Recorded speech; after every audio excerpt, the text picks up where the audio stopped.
Bangladesh versus West Indies প্রথম টি-20 match আজকে। আপনারা সবাই জানেন টি-20তে ওয়েস্ট ইন্ডিজ হচ্ছে বেস্ট একটা টিম। বাংলাদেশ টিম কি পারবে ওয়েস্ট ইন্ডিজের সাথে টি-20 ম্যাচ জিততে? আসুন, নতুন করে দলে ফিরেছেন আপনাদের সেই সুপরিচিত জাকের আলী এবং শামীম পাটোয়ারি, এর সাথে তানজিদ তামিম, পারভেজ হোসেন ইমন, সাইফ হাসান, যিনি আমাদের সব থেকে পছন্দের, উনি তো থাকবেই, এটা আমরা সবাই জানি। তবে বাংলাদেশ টিমটা আজকে যেভাবে তাদের স্কোয়াড গঠন করেছে, কি করবে না করবে আমি সঠিক জানি না। আপনারা সবাই জানেন, আমার কমেন্ট বক্স খোলা থাকবে, সেখানে আপনারা আপনাদের মূল্যবান মতামত জানাবেন। তবে আমি মনে করি যে বাংলাদেশ ভালো কিছু একটা করবে, তবে এত সহজ নয়, কারণ ওয়েস্ট ইন্ডিজ হচ্ছে টি-20-র বেস্ট।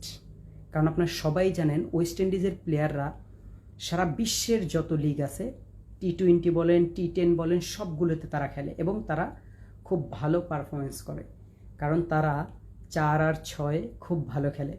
আমাদের দেশেও কিন্তু আপনারা ফেলে দিতে পারবেন না, কারণ আমাদের দেশেও সাইফ কিন্তু ওর ব্যাটিং দেখবেন, ও কিন্তু সিঙ্গেল রান খুবই কম নেয়, ও কিন্তু 4-6 খুব ভালো খেলে, আর এগুলো খুব ভালো ও করতে পারে। আশা করি বাংলাদেশ টিম জিতবে। Best of luck. আমরা সবাই থাকবো। বাংলাদেশ সময় 8টায়, বাংলাদেশ সময় হচ্ছে 6টায়, মালয়েশিয়ার টাইম রাত 8টায়।